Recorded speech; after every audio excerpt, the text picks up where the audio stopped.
to another episode of the Fanzone podcast. Your home for all things Bolton Wanderers, up the Trotters, the Northwest's #1 podcast. Good evening and welcome to episode 117. 117? 117 of the Fanzone podcast. That's madness, isn't it? Tonight, amongst other things, we'll be discussing yesterday's emphatic 3-0 victory against the Imps of Lincoln. Evening, Leslie. And obviously, we'll have all our usual segments to keep you entertained on this Monday evening. Good evening, David. Good evening, Colin. Good evening, Ben. Good evening, Ange. Ange, are you well? Hiya. Yeah. Hiya. Yeah. Are you Yeah, well, not bad. Chris? Not bad. Good. Ben, you well?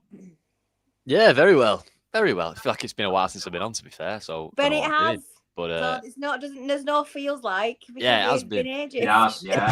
I promise I've not just been avoiding it because we've been crap and I'm finally on after we've won. But yeah. You only pod when we're winning. When we're winning. You only pod when we're winning. Good to have you back. Hope you had a good Christmas, mate. Colin, are you well? Oh yeah, can't complain. Had a really eventful day. Had a lot of fun. Looking forward to getting cracking with the old podcast. Tell What us have you more, been doing? Colin, on your adventurous day. Well, just been spending some quality time with my little boy, teaching him how to ride a bike, which was quite enjoyable actually. He did pretty well, so I'm quite proud. Good bless old him. Theo. Bless him. Top man. Tour de France, here he comes. Yeah. So pleased to go down the same road as Lance Armstrong. But there we go. That's it. Better not go there. Podcast for another day, that, Chris. Indeed. So, should we get straight into it? Yeah, why not?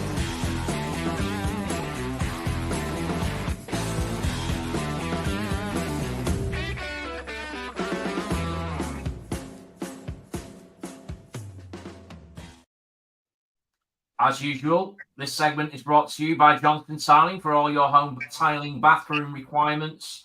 Speaking of sponsors, this podcast is brought to you by our friends at Eco1 Windows, headline sponsors of the Fanzone podcast. Let me just give you a bit of background.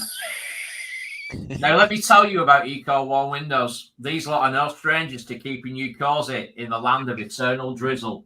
Just this is taking an extract from. No, this is me. This is all off the cuff. This Cool.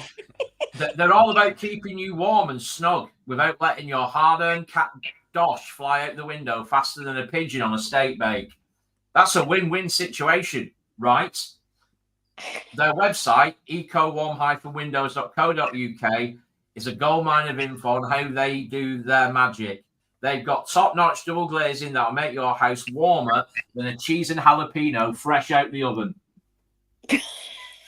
Chris, don't never do anything for you, mate. There you go. If you don't That's what you pay for that, Chris. We think HR wrote that rather than you, Mr. Burton, if you're on the chat. Yeah.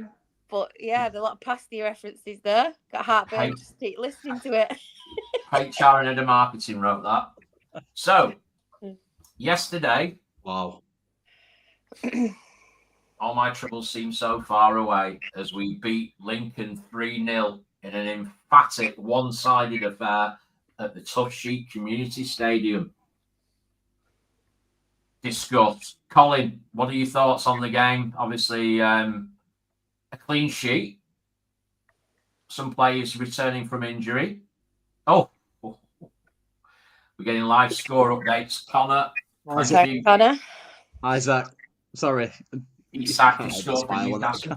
We're a Bolton podcast. Can't help but smile inside of 5 minutes when that happens at that place. Wonderful.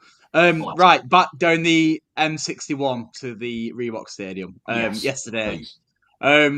I thought that we were, like you say, emphatic, took advantage of 10 men, which was nice. especially given the shenanigans at Cambridge. I thought that there was a number of good performances, and I also think that it is, again, I suppose, obvious thing to say, but the importance of us having a full strength squad, and more specifically, Owen Toll, who I know we've got to go into the man of the match segment, but for me, that proved and highlighted once again why he is such an important player to us. A real figure in the back five, and a dominant one at that. So yeah, overall pretty happy. Obviously, they were pretty poor even before the sending off at half time. I thought we'd have probably won the game anyway, despite what our friend Jake Tong said in his little summary on X earlier on. Yeah, earlier on today or yesterday, should I say. But yeah, I thought it was an emphatic win, of course, but it's very, very important that we go to Mansfield and win once again. And ideally, in an emphatic manner, that'd be just the tonic. There's simply no point in us winning games comfortably if we don't continue to pick up victories. No, absolutely. I think the objective now is to do something that we've not done all year, which is win 3 on the bounce. Which is a start the new one, so that'd be good, wouldn't it? Yeah, it's a startling statistic for a team who historically under Ian Evatt has been relatively consistent up until the turn of the year, as that stat points out. Angela, what were your thoughts on the game? Yeah, no, agree with what Colin said. Brilliant to see Tolley back.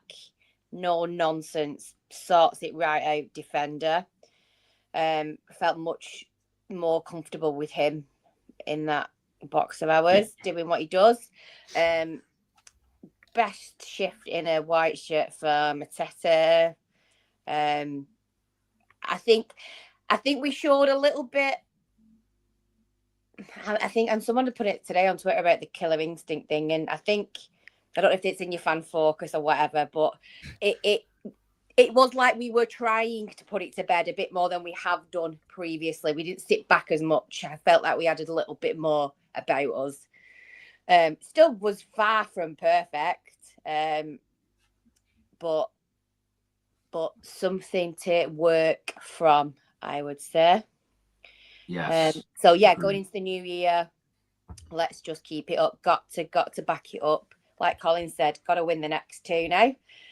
And let's just hopefully use it as a bit of a springboard. Not sure when Dempsey's back, but I think that will be a massive help in that midfield, because we're still, for me, seriously lacking in that area.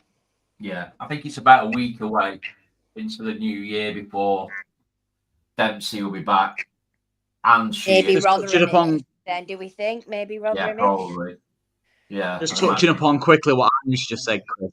She mentioned winning the next 2. I think for me, we need to win the next 3. We need to go to Rotherham and win as well. Any chance of getting us back in that conversation for that top 6, wherever that is at the end of the season. Yeah, I think one thing that sort of stood out for me, sort of post-match, was if you saw Jamie Tete's interview, they were actually talking about how they've gone back to understanding and kind of rediscovering the fundamentals of how we play.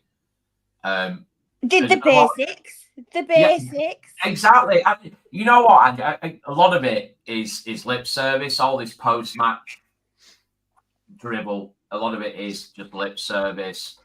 But I do think that we saw examples of that yesterday. Granted, it was against 10 men. And I was really surprised prior to the lad getting sent off how generally poor Lincoln were. They're normally a very difficult team to play. I thought we were getting some joy before he got sent off. Poor discipline. Really, really poor discipline, I think, all over from the whole team. Am I right in saying that he was sent off for not giving the ball back to the referee at half time? I think so, somewhere. yeah. I mean, he got booked a couple of minutes before, didn't he, for dissent? He did, and I'm assuming he was still gobbing off about that, and then threw a bit of a fit and didn't give the ball back. So, just on that, what I think happened was I wasn't watching it, but a guy directly behind me was, and he was kind of explaining. So obviously the ball needs to go to the referee at half time. So the ball was rolling towards the referee, and that lad picked it up and kept hold of it, and the ref was like, "Give it here," and he obviously said no, and then he went, "Give it here."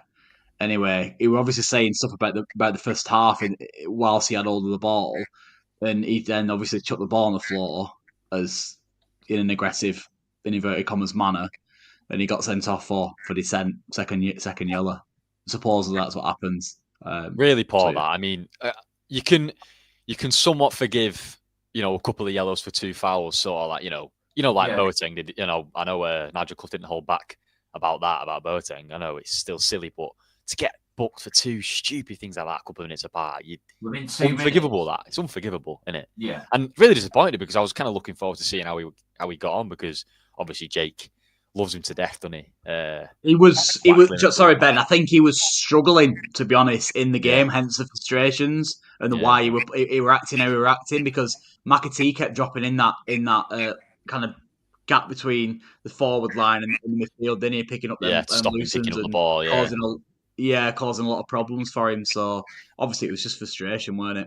Yeah. Emmett was right. I think what he said, that a lot of the free kicks that they conceded were out of frustration. We were moving them around really quite well, I thought, yesterday. Look, let's not get carried away. It's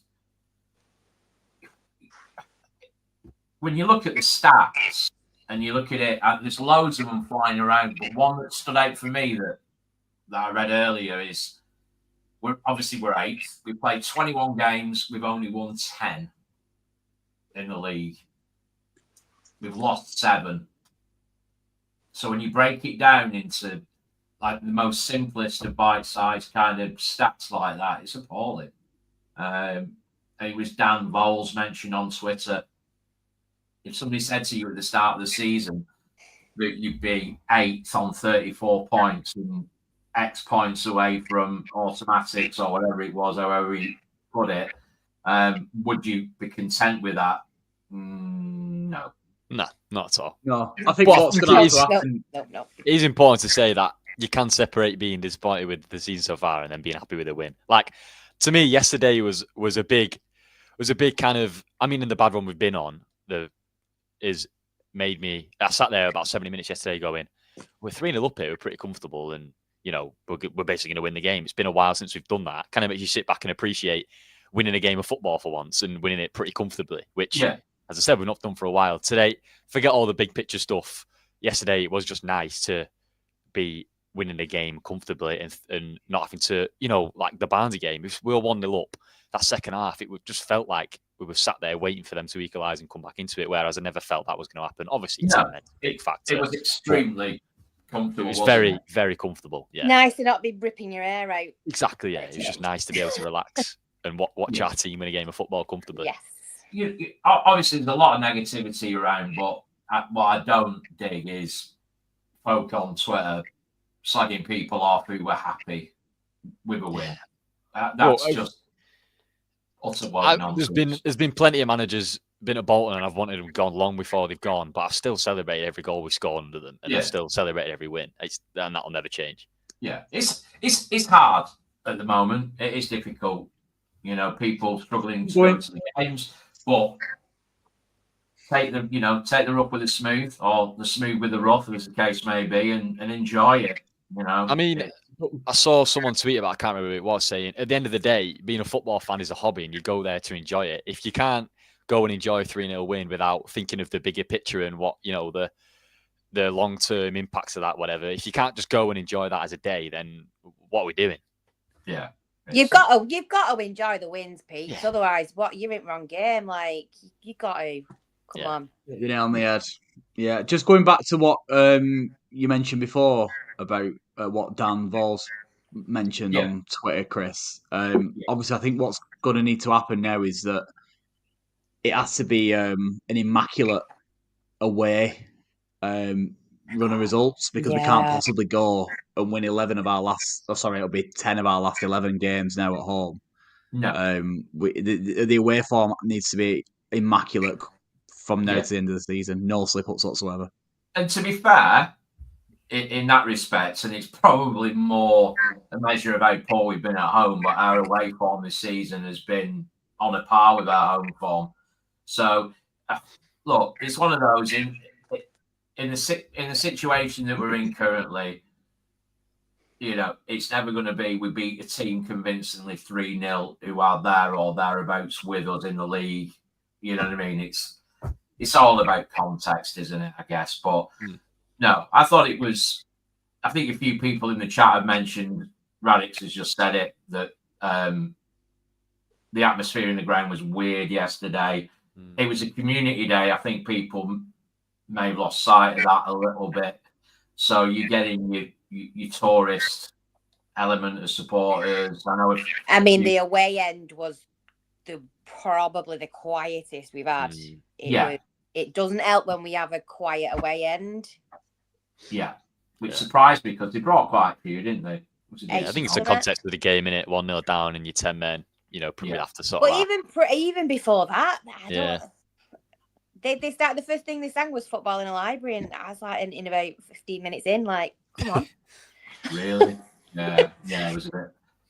Yeah, anyway. I know what you say. Strange one, but look, 3-0, I'll take it all day long. I think in terms of performance, obviously our next segment, which will be man of the match, I think it's pretty obvious who's going to get it. But I thought Cole said with Owen Toll coming back, I think obviously stability-wise, but also passing range, it gives Johnston the opportunity to stride forward more. There's more confidence in that back line. So, yeah, there's a lot of positives to be taken, but yeah, we won't get carried away. But without further ado, Angela, let's talk man of the match.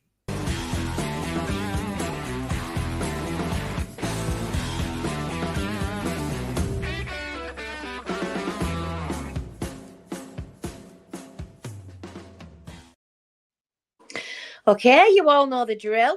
If you want to pop your shout for man of the match in the chat, if you'd like to elaborate, then feel free.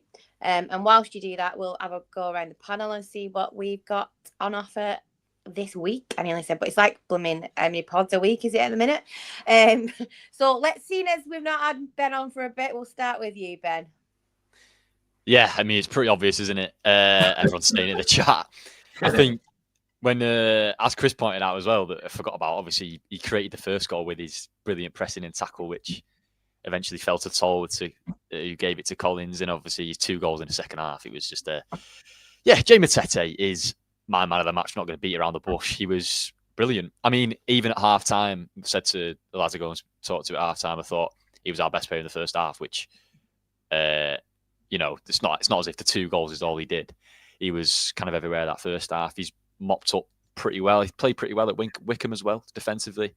I think he was unfortunate to get his booking and miss out on the Barnsley game. But anyway, I think he's been quite inconsistent for us. And I think at his best, he's looked really good. But at his worst, he's looked quite poor, really. Inconsistent, isn't it? If he can get some consistency together, and if that can be, if his consistent level can be anywhere near what it was yesterday, then we've got a decent player on our hands. But yeah, not going overboard. It was a brilliant performance. And I think I saw a stat yesterday that them 2 goals were separated by 16 minutes, I think it was. And his previous 2 league goals were separated by 98 games. So I won't get too used to him scoring every week. But yeah, no, brilliant performance. Thank you, Ben. Colin, who are you having? Yeah, on the man of the match, I think for me, we got to give a special shout out to the defensive 3 as a whole. Obviously, one thing that for the people that didn't listen to the preview, Jake mentioned was the aerial threat of Lincoln, or how more direct they are compared to what they were previously.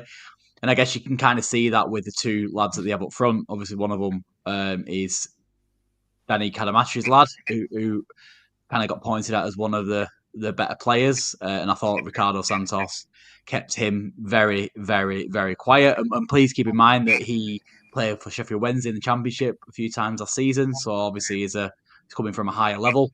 Once again, for me, highlighting how good Rico is on his day. His day has been a lot more since the captaincy got taken off him. We have to reiterate that. So yeah, the defensive three deserve a big shout out. I think Aaron Collins as well did a lot of. Not only did he, of course, take his goal well, he did a lot of off the ball work, a lot of hard work, a lot of pressing, and a lot more than maybe that he possibly gets credit for. That on top of a goal is really great to see. But of course, man of the match is Matete. I'm not sure whether I've mentioned it on the pod before, but I've got a mate who I used to work with who's a Sunderland season ticket holder. And he said to me when we signed him that they really, really like him. And if it wasn't for them having so many good young midfielders coming through at Sunderland, then he would have liked him in and around their first team as an option and starting games. So that kind of tells you what he is capable of. And clearly he hasn't, I wouldn't say he's not shown that in a white shirt, but, you know, because of everything else that's been going on this season, maybe he hasn't, I don't know. But yeah, yesterday was testament to kind of his ability. And yeah, I mean, he was very unlucky not to get a hat-trick, weren't he? Obviously, that was right behind, that's right. I'm sat right behind that, and often, because I've obviously been sat in that seat for such a long time, whenever, it might seem a stupid thing to say this, but whenever somebody hits one, kind of know when it's got a chance, if that makes sense. Yeah, you will, instinctively. So yeah, and then I thought that had a chance, and it obviously very nearly couldn't have been any closer, could it, to be fair to him. But yeah, Jamie Tete, fantastic. Thanks, Ange. Lovely, thank you, Colin. And Chris. Yeah. Clean sweep. The technique on that for that shot, which God, it would have been amazing if it had gone in. Yeah. Thomason dummied it. It's obviously coming across his body, and for a player like you say, Ben, who hasn't scored very many goals, to use that technique, phenomenal. Just want to see more and more of it. Hopefully, you can kick on now. Somebody mentioned the potential of him and Aaron Morley in the same midfield, and quite frankly, that's that there's a lot of potential there. There's a lot of potential, and I think Aaron can learn a lot from playing with Matete as well in terms of the pivot, just his vision, how calm he can be with the ball at his feet. I think he could learn a lot from him, but you never know. Wicked might stump up more than what they've offered from Aaron so far. 50p in a Freddo. Oh my God! Trick or fudging. Oh Jesus! You know what I mean? Right. Celebrations over from Christmas would be all right, wouldn't it? As you know, I'm in contact with football agents from around the country. Oh, you are. Indeed. And it is obviously it's a ploy. It's a negotiation stance, and yeah, you've got to give them credit for trying, haven't you? But yeah. So yeah, Jamie Matete. Just on Matete, obviously he's on loan, isn't he? And someone can correct me if I'm wrong here, but I am pretty sure he's out of contract in the summer.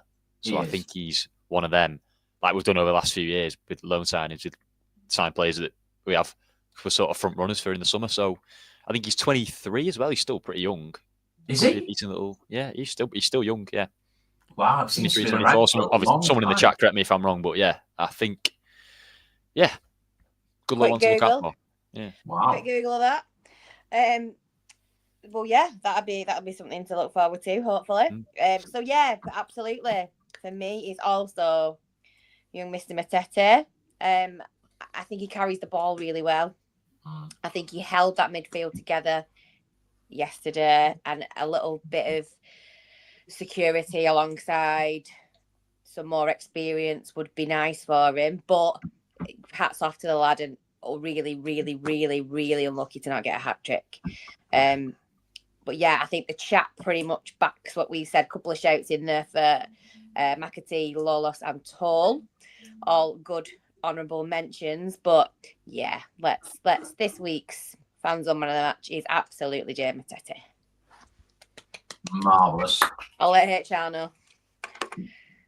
Has anybody confirmed his age yet? Oh, no. Anybody confirmed his age? Davey's just put 11/02/2021. I'm assuming he means 2001, which would make him. I was going to say, I don't think we've got a 3-year-old player for us. Yeah. Yeah. Fair. So, but yeah, 23 years old. What a player. Oh, what a player. Right. Without further ado, the highlight of the show. Are you ready?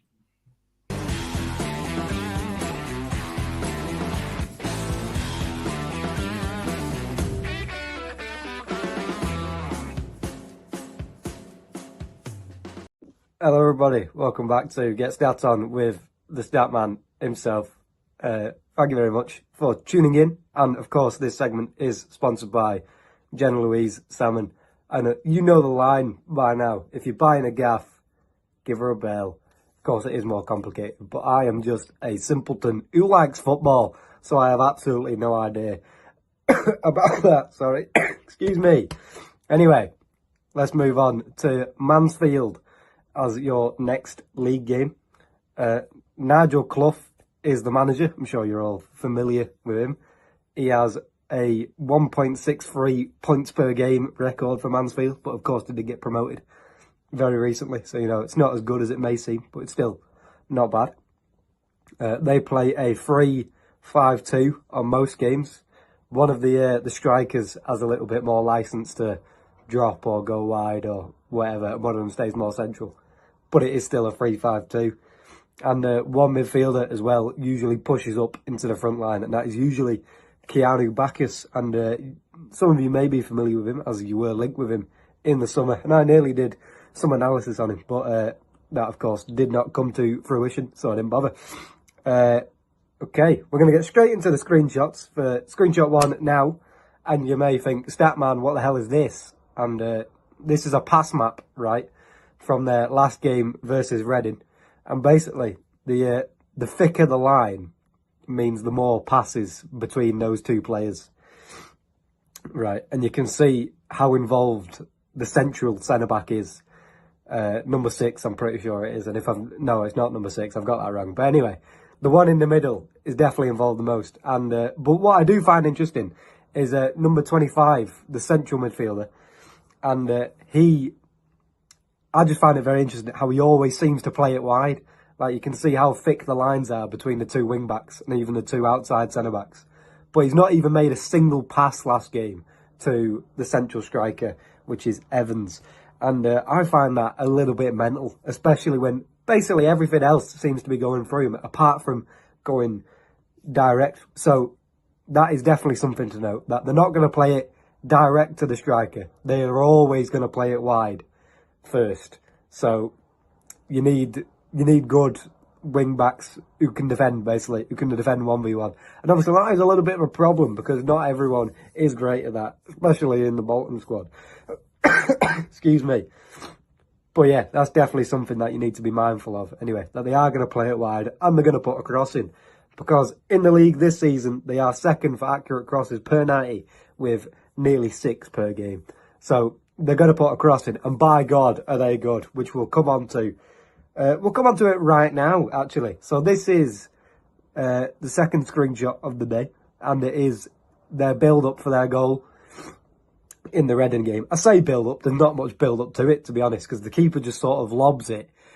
You can see the keeper's on the ball now. He absolutely pelts it to the wing.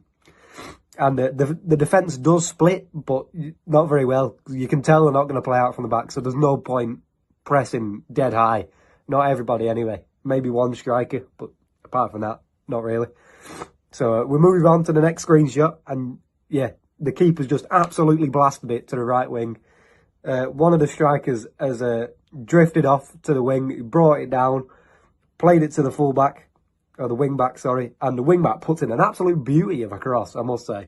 And excuse me, this is the next screenshot, and you can see how good the cross is because it's literally perfectly on Evans's head. And Evans, which is the striker, he stays on the blind side of the centre back, so the centre back can't see him, and then he drops off at the last minute just before the cross is played. So, you know, he's definitely a big threat. And he scores from there as well. That's really far out for a header. But it goes perfectly into the top corner. And Pereira has got no chance of saving that, to be honest. So, you know, they are very good at crosses. And they've got the movement right. So my advice would be, you almost need Santos to man-mark him as soon as the ball goes wide. Like, literally forget the ball and literally just look at him. Because I don't know what else you could do, to be honest. They're just very good at it. You either stop the cross, which doesn't seem possible, or just surround Evans to make it as hard as possible, I guess. However, they are a little bit dodgy in defence. I have found a weakness from the last game anyway. This is incredibly poor, I must say. They play a stupidly high line, or they do here anyway, so it will happen at least once in the Bolton game. I can tell you that for free. So we'll get the screenshot on the screen now. The keeper has the ball for Reading and he plays it long. And no one really wins the first ball, so it just goes up again. And the Mansfield midfielders don't seem to drop back, but the Reading midfielders notice the opportunity. And you can see how high the Mansfield defensive line is. Like, that is the back three and they're all on the halfway line. It's like watching Spurs when they had 9 men and they were like against Chelsea last season, and it was mental. But yeah, you can see the space anyway, and that is definitely something to capitalise on. My advice would be play Collins up front again, because he was obviously quite good last game, and he is quick. So yeah, I'd have him up front, and I'd have Lolos in behind, because he created the most chances last game, created 3, and he got 2 assists, so he'll definitely be willing to play the pass. And it's going to be on quite a lot, I'd say. So that is all from me for today. Enjoy the rest of the podcast, and I'll see you very soon. Goodbye. He's had that lurgy for about 4 months now. Yeah, I think he needs to go into quarantine. He needs to eat some vitamin C or something. I think he's just sick of watching United, really. How's he getting on? Or is it still 2-0? 2-0. 2-0. Oh, is it 2? Oh, what a shame. Terrible news. And they've just had a third. Oh! Sorry, Carl. No, we're not. Things you love to see. Also, speaking of things you love to see, just moving on from our lyrical words about Eco-1 windows a little earlier, I found another one. Are you ready for this? Oh, God, here we go. And here's the cherry on top. Eco-1 Windows is all about being eco-friendly. They know that planet Earth is as precious as a pie to them lots down the road. That's why they offer energy-efficient solutions that will make Mother Nature do a proper happy dance. Saving the planet while keeping your house cozy. You can't go wrong with that. What's with all the baked goods references in that? I don't know. I honestly don't know. So he must have been hungry when he were writing it. Yeah. So who knows? If you want any content for your website, don't ask Ben Timberlake. No, because he's quite clear. He works in marketing. He's a bit mad, isn't he? Anyway, without further ado, it's your favourite segment, another one. Over to you, Cal.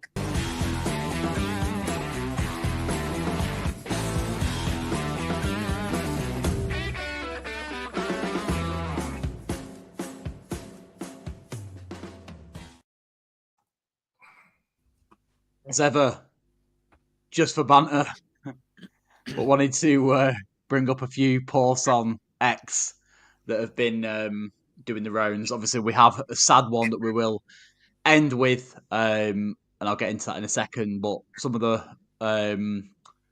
posts that have caught my attention these past few days have been quite a few, and one of which was my own when I did a little bit of research earlier. When I was wishing Merry Christmas to the Wycombe Wanderers fans on Christmas Day. I mean, I got an instant bite. Yeah, I got an instant bite off Wycombe Way, which, listen, he's absolutely spot on with what he's saying. So I posted, Merry Christmas to Aaron Morley. See you in a few days, mate. And the Wycombe Way, a great podcast. We obviously have on here pretty regularly. Came back with, it's Christmas Day, Colin. Go and spend it with your family. Well, listen, it's hard to disagree, isn't it, really, to be fair.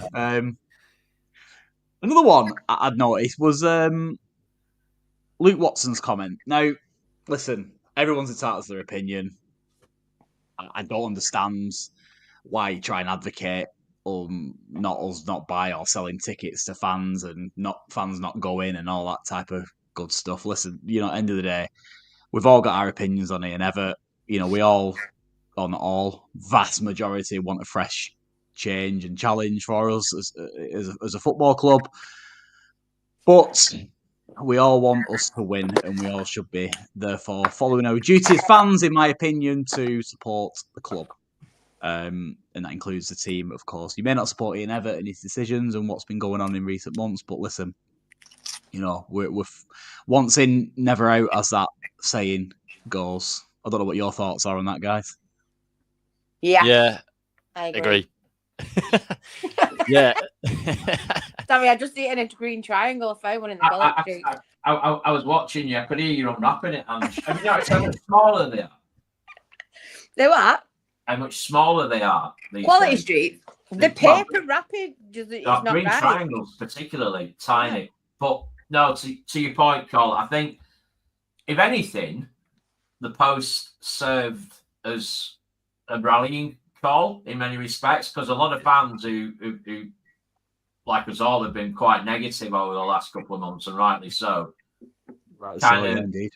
Sort of turned on that a little bit and said, "Oh, hang on a minute. No, I'm still going to support the players. I'm still going to support the club. You're not telling me not to go and support my club," kind of thing. That was the kind of overall response to that post. So I think it probably served as more of a rallying call than a deterrent to go to the game. Absolutely what Rory just said. Even when we are rubbish, they are our rubbish. Yeah. Who said that? Yeah. Rory in the chat. Very good point, Rory, that. Yeah, exactly. I do kind of get the kind of point he was going at, is if, don't put any money in the club and they'll realise that they're making a mistake and backtrack on it. But I'll just never subscribe to that point of view. Look, that if, to me, you're a football fan, you go to the game and support them even when we're rubbish, and we've been rubbish a lot of the time over the last 15 years, and we've still gone every week watching them in the hope that was for some reason good that day. In the same reason we all went yesterday, in the hope that for some reason we'd be good, and it happened. That's the whole point of being a football fan, is you're there for the lows to make the highs feel good, and if you're not there for the lows, then what's the point? You can't appreciate the highs. You can't. As I said before, look, one of the best moments watching Bolton is Aaron Wilbraham's last-minute goal, and that would, if that was the first game you've been to that season, it would have felt good, but it would have been like, oh, brilliant, we've won a game. But if you've gone to all the other 45 games that season, watching how rubbish we are and seeing what it meant, and seeing how unbelievable that goal was and that moment was, it means so much more to you. So the highs don't feel as high if you don't go with the lows. Exactly. No, absolutely. Well said. Well said. So yeah, swiftly moving on. I also have to notice that this guy, I don't think he's a Wanderers fan. He reads Stat Magazine. Got some unbelievable likes and retweets in terms of numbers. I think he had about 1.6 million views, something mad. But his mother-in-law got some kind of ritual toiletries for Christmas, apparently. And our badge seems to have been copied. I don't know whether you'd seen that. I saw that. I thought it was a takeaway. I didn't realise it was toiletries.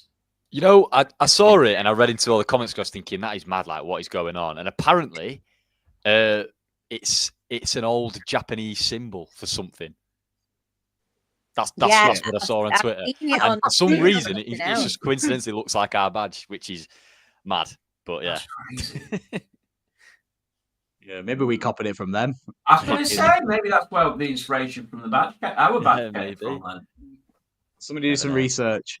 Mr. Penguin's popped his little head up again, Chris. Your mate. I love him. Listen, I'm all for this. Over 8,000 views. So basically, all the Wigan supporters have jumped on this. Which, yeah, all 8,000 of them. He's posted, when you beat 10-man Lincoln, we've won one game since October at home. Yeah, and a picture of obviously McAtee, Collins, and Lolos doing whatever they're doing with the shorts. I'm all for it. Listen, good banter. Great work, as ever, Mr. Penguin. It's the show guy thing, isn't it? Yeah. It's what? Collins too old. Yeah. Jesus. Who does Chris know? Yeah. It's a meme, Colin. That's what it is. What do you call them? Colin gifts. A meme. Yeah, and last but not least, we've had some obviously terrible news as Wanderers fans. Mrs. Ruth Crawshaw's passed away. For any Bolton fans who don't know, Ruth was a regular Bolton Wanderers away day traveller for many of year. And I think I'm going to pass the floor to Chris for this one, Chris. Yeah. Sad one. I knew Ruth indirectly. She sold programs at Burnham Park when I did back in the day. Yeah, it was really sad to hear about it. I mean, obviously, any Wanderers supporters who go away will have seen Ruth time and time again. She was awarded for being an ever-present supporter, home and away for 60 years, which is ridiculous. And I just wanted to read out this post that was, I think it was on Facebook yesterday from Leon Hunt. It is with great sadness that we today announce the passing of arguably Bolton Wanderers' #1 supporter, Mrs. Ruth Crawshaw. Many will know Ruth from her program Selling, Collecting and Dealing. Programs, I assume. Ruth devoted her life to Bolton Wanderers, not missing a game, including friendlies from the Tour of Africa in 1959 to the Bristol Rovers home game of February 2020. That's the 60 years I was referring to, where a broken leg stopped her attending. Ruth travelled to around 30 countries watching Bolton, including Japan, Korea, Thailand, USA, Canada, and most of Europe. Ruth always helped the club with fundraising, and when Lifeline was introduced, Ruth was proud to be invited to be the first supporter to sign up as number 0001. Ruth was also invited to dig the first sod of grass to commence work on the Nat Lofthouse statue, and is recognised with an award from the club for her devotion to the club. Also, latterly, from the Bolton Wanderers Football Club Supporters Trust with a Lifetime Achievement Award. And I think we'll all join Leon in saying, rest in peace, Ruth. You were missed by us all. Really, really sad. We talk about legend, absolute legend. Yeah, unbelievable. You talk about devotion to the club and about going through hard times and what she didn't see isn't worth writing about. Phenomenal, and yeah. So to all those who were close to Ruth and knew her, we send our condolences. God rest her soul. Be more Ruth, people.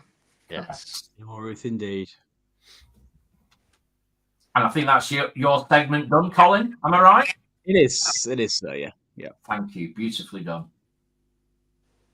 And we're back in the room. No, we're not. Oh, no, we're not. We're on the preview show. Wrong overlay, Chris. Wrong overlay. Quick. You had one job, pal. No one saw. Nobody saw. No one saw. We're not live, so it's all right. We can edit it. Don't know what you mean. Eco1 Windows. Do you want me to read some more Eco1? No, but no pasty related information. So, bit of a switch around this eve, and we're going to be moving over to. Oh, all right, Colin. Come on, give him a break. But you're right. Yeah, one job. We're going to have Ben with Fanzone Fan Focus.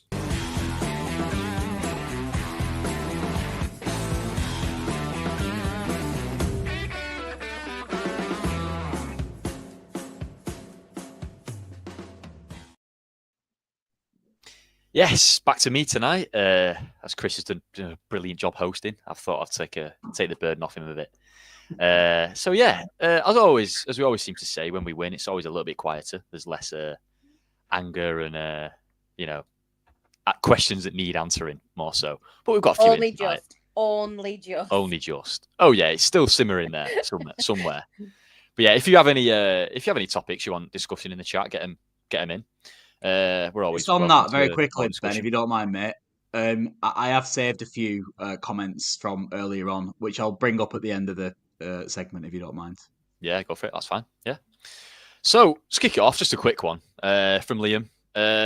Was about the offside goal towards the end. I know, Cole, you pointed out on Twitter before, but it looked like it was onside to me. I don't know if anyone else has watched it back in real time. It looked like it was onside to me. But it's a bit of a sickener, really, because Dion's been out the team for a few weeks now. I think it's 3 games in a row he's been on the bench. But it would have been nice for him to come on and get a goal. But I think it's about time. Ben. I'm sorry, Ben. She's gone. Sorry, you're gonna have to pause, Ben. Go on. Because when she goes, she's gone. Explain for the audio listeners why you're laughing, Ange. It's important. Brandon, as always, saying mad to think in a year's time Ben could be with a Thai lady boy. So who knows? What's next? Yeah, less than a year. Benji's off on his travels. Yeah, have we announced that yet? I don't know if we've announced it, to be fair. But What's yours, Ben? Here we go.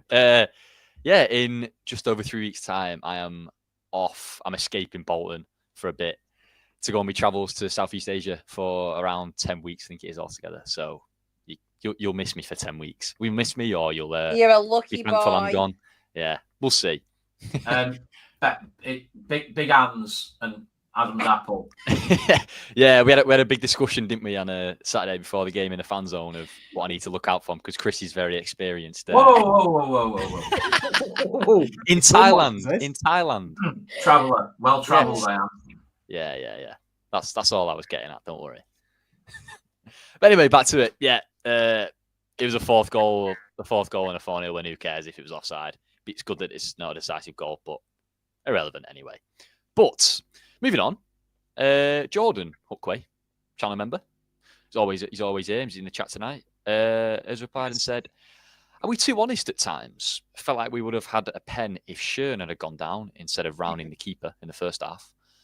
And do we need to play into the so-called dark arts a bit more? I think it's something we've touched on. And someone commented before, I think, about when we were talking about Matete. I think in the second half, about 10 minutes left, Johnson had a chance in a box, and instead of just lashing it home, he tried to pass it to Matete for his hat-trick when, if it had a bit more ruthless nature about us, we would have scored a 4th, maybe a 5th goal. But it's something we've talked about time and time and again. I think we did show a bit of it yesterday, obviously. Collins' goal is something he's not done basically all season, that we saw last season. He'd pick up the ball and just have a go from 25, 30 yards out and pick out the bottom corner. And obviously Matete for his first goal, he just kind of lashed at one from the edge of the box. But it is something that, because we have the players capable of scoring from outside the box, and is it something we need to do more? Carl, I'll give you a floor for that. Listen, you know exactly what I'm going to say. There's no so-called dark art about it. Yeah. It's dark arts, and it's a massive part of the game. Obviously, the higher we go up, hopefully, in time, up the divisions, the more prevalent it is, and the more important it is that you try and squeeze every opportunity out of a game you possibly can. Mm-hmm. We had arguably one of the best in Premier League history at it in El Hadji Diouf. You give that lad, any opportunity, and he would take full advantage of it and win you any free kick, penalty that you could possibly think of. I went to Blackburn once, obviously long before VAR. He won a penalty in like the 90th minute by basically diving, but we got 3 points and we went home and we won, and that's all that matters. We definitely need to take advantage of that. I don't think it's as prominent at this level. I don't think the players are often intelligent enough to do it. But Sean 100% should have gone down yesterday because he definitely had the opportunity to do it. And for whatever reason, he stayed on his feet. So, yeah. Yeah, there's a thing about being too honest. Obviously, you just wanted to educate yourself, get better at taking advantage of situations that come up in games. Yeah, definitely. Chris, Ange, any added points on that? He'll tell you what to do. Due for your ring. He'll I think some of it goes back to what we were saying in the last pod, or I can't remember, they're all blending into one at the minute, but where we were talking about how laden each player is with information based on how we want to play and stuff like that, and about going back to basics. I think it's something like that is just something else for them to kind of remember during the game. And it's like the honesty comes from the fact that they are striving for this perfect style of football or whatever it is. I think that might be a factor in it, but I wholeheartedly agree. And I think when it goes against us, which it often does because bias, but it does, comes from the fact that we don't do it enough. You know what, Chris? You know what I think? I think a big problem is at this level, and this is a massive reason why England have never really won a major competition. I think it's a cultural thing. Yeah. Obviously, in the lower leagues, 90% or 95% of the players that play in it are obviously of British or English heritage and whatnot. So ultimately, because we are so honest as a nation, I genuinely feel that could be one of the reasons. Look at like how Argentina won World Cup, World Cup, and how Italy win World Cups and competitions, and they do it because they win at all costs. And I don't think we have it in us, and that's part of our problem as a culture, in my opinion, when it comes to winning. And obviously that's why when you're the higher level, if I don't know, say one of United players running through on goal in half an hour's time, and that happens to them, what do you reckon is going to happen if it's Garnacho or whatever? He's going to hit the deck, isn't he? Yeah. So yeah, sorry to interrupt you. Yeah, I think it's unlikely. Sorry, you were talking about United attacking. Yeah. Anyway. Well, yeah, you know what I mean. I'm just being crazy. Too honest, like Leslie just said. No, Yeah. I agree. I think it's a very valid point. Yeah, spot on. I said get your answers in the chat, some questions in the chat, and Dave has stuck one in that someone who's very kindly starred for me. So I'm going to bring it up. He said the heavy armband is weighing heavily on George Thomason. It's time to relieve him and pass it on. And I think the armband has been a big discussion this season, hasn't it? Obviously, Santos was relieved or passed it on, whatever you want to believe. And it was given to George, and then obviously George got injured. It got given to Johnston. And then obviously Johnston was out of the team, and it got given to Toll. So it's been a bit of a pasta parcel with the armband this season. So it has been, I think, more of a talking point than most teams would have. But I think I kind of want to put it to bed, to be honest, because they've made the decision that Thompson is the captain. Yeah, I don't think he has been as good since he's come back from injury in his last sort of 3 or 4 games.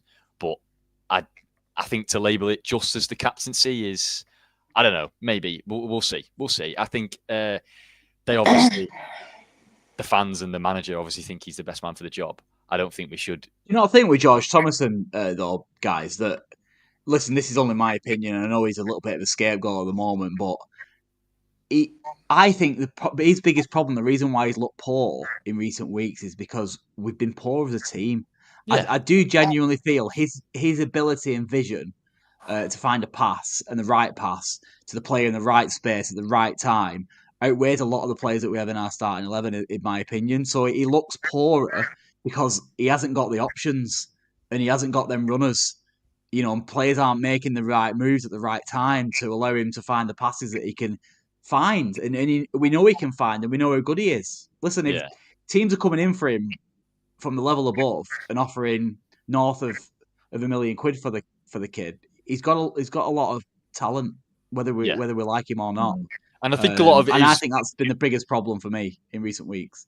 Yeah, I think a lot of it is familiarity as well, isn't it? Obviously, last season we basically played the same midfield three from about October onwards, and it was always him next to Paris Maguire and Sheehan. Whereas this season, God knows how many different midfield partnerships we've had. Even the last few weeks, he's played next to even knocking just the midfield too, and Matete and Sheehan, and even trying to make play it forward. The only time he's had any success in the past few games is when Charles has been on the pitch, because they've played quite a bit together, so he knows the runs he's going to make. Yeah, that's what it is. If he got his head up and had a look, no one's there. That we were talking about it yesterday, weren't we? I think it was Chris who mentioned it, that he seems to have regressed a little bit. Only in the last few weeks, it's just bad habits, and I think when the pressure's on, obviously bad habits come back to the surface. But yeah, he's gone back to that old habit that he had of running around with his head down, with his chin on his chest, and he's been doing a lot of that. I think that's the way he plays, though. That's just the way he plays. I think he stops. He had stopped. His posture had improved. He'd seen more. He relies a lot on. He tends. I think he relies a lot on his peripheral vision. He seems to have the ability to be able to find passes without. But he hasn't.